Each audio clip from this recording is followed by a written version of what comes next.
যদি পুনরায় রাজ্য মাঝে লক্ষ্মী ফিরে না আনুন, তাহলে সমস্ত প্রজারা মিলে বিদ্রোহ এবং বিশৃঙ্খলার সৃষ্টি করবে। তাই বলছিলাম কি আবার আপনি দ্বিতীয় দ্বার গ্রহণ করুন।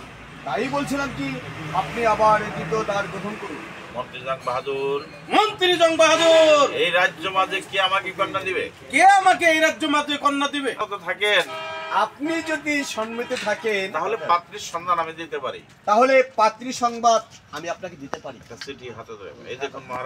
এই দেখুন মহারাজ, মাননীয় অজয় রাজা আপনার নিকট পাত্রের সন্ধান চেয়ে, আপনার নিকট পাত্র সংবাদ চেয়ে আপনাকে এই পত্র দিয়েছে। কিন্তু মন্ত্রী জং বাহাদুর, যেখানে সেনাপতি মীর কাসেম রয়েছে, এই বিবাহ কিছুতেই হতে দেবে না। তার জন্য কোনো চিন্তা করবেন না মহারাজ। আপনি কোনো চিন্তা করবেন না মহারাজ। আমি আপনাকে সব পথ বাতলিয়ে দিচ্ছি। এই মুহূর্তে সেনাপতি মীর কাসেমকে ডেকে বলবেন।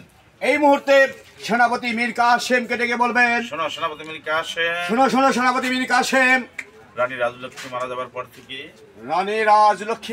পর থেকে আমি যে বড় দুর্বল হয়ে পড়েছি, তাই এই দুর্বল মনকে সান্ত্বনা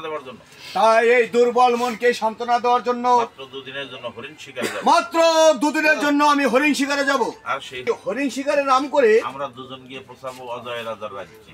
আর আমরা দুজন যে পৌঁছবো সেই অজয় রাজার বাড়িতে। বাহ, উত্তম যুক্তি দিয়েছো। এই কে আছিস সেনাপতি মীর কাসেমকে পাঠিয়ে দে। মহারাজের জয় হোক। রাজলক্ষ্মী মারা যাওয়ার পর থেকে রানী রাজলক্ষ্মী মরে যাওয়ার পর থেকে মারা যাওয়ার পর থেকে আমি যে বড় দুর্বল হয়ে পড়েছি, তাই দুর্বল মনকে সান্ত্বনা দেওয়ার জন্য মাত্র দুদিনের জন্য যে আমি হরিণ শিকারে যাব। মহারাজ, আপনি হরিণ শিকারে যাবেন এই কথা তো দরবার ইতিপূর্বে বলেননি। আপনি যে হরিণ শিকারে যাবেন আপনি দরবারে ইতিপূর্বে বলেননি। মানে কথাগুলো কিন্তু ভাষা সঙ্গে শিকারে যাব। সেনাপতি মীর কাসেম, তুমি কেন বুঝতে পারছো না? তুমি হলে আমার রাজ্যের বীর বিখ্যাত সেনাপতি।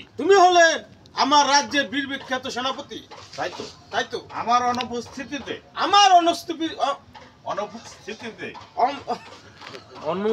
পরিচালনা করতে, তাই তো দুদিনের জন্য তোমার হাতে রাজ্যভার তুলে দিয়ে আমি মন্ত্রী জং বাহাদুরকে সঙ্গে নিয়ে যাচ্ছি। এই মন্ত্রী জং বাহাদুরকে সঙ্গে নিয়ে আমি যাচ্ছি। বেশ, আপনি যখন শিকারে যাবেন আমি আপনার জন্য শিকারের ব্যবস্থা করে দেব। কিন্তু এখান থেকে চলে যাওয়ার পূর্বে আমি মন্ত্রী জং বাহাদুরকে দুটি কথা বলতে চাই। এখান থেকে আমি চলে যাওয়ার পূর্বে ওই মন্ত্রী জং বাহাদুরকে আমি দুটি কথা বলে যাব। শুনুন মন্ত্রী জং বাহাদুর, আপনি যদি মহারাজকে নিয়ে কোনো কুমন্ত্রণা দিয়ে আপনি সময় ক্ষমা করে আমি মীর কাসেম তোমাকে ক্ষমা করব না। চলুন মন্ত্রী জং বাহাদুর, চলুন মন্ত্রী জং বাহাদুর, আমরা শিকারে যাওয়ার ব্যবস্থা করি। মহারাজ, আমি শিকারের ব্যবস্থা করে পাকাপাকি করে রেখেছি। একেবারেই পাকাপাকি করে রেখেছি। আর বীর কাসেমের এখানে কি সমস্যা উনি সবসময় আমার হুঁশিয়ারি বাণী দিয়ে গেল, তখন আমি মহারাজকে বলতে পারবো না এই কথাটা। মহারাজ, সেনাপতি মীর কাসেম আমাকে শুধু দোষারোপ করছে। দোষারোপ করছে। আমি তো একবার বরদাস্ত করেছি, আমি তো এটা বরদাস্ত করতে পারছি না। বরদাস্ত করেছি, দ্বিতীয়বার আমি একবার বরদাস্ত করেছি, দ্বিতীয়বার কিন্তু আমি বরদাস্ত করব না। এই কথা বলেছিল।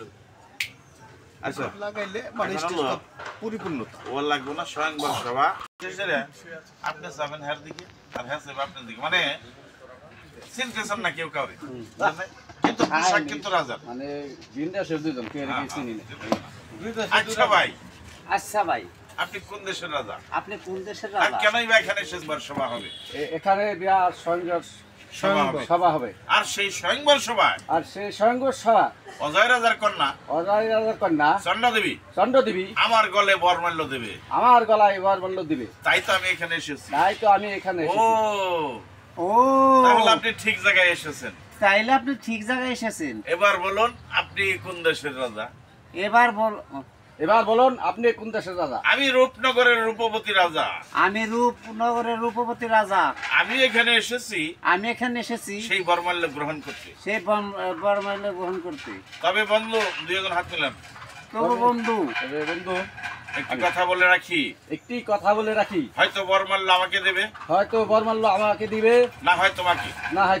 যদি সেই কন্যা অন্য কালো গলে বরমাল্য দেয়, সেই কন্যা অন্য কারো গলায় বরমাল্য দেয়, তাহলে আমরা যুদ্ধের মাধ্যমে সেই কন্যাকে ছিনিয়ে নেব। তাই হবে ভাই, তাই হবে।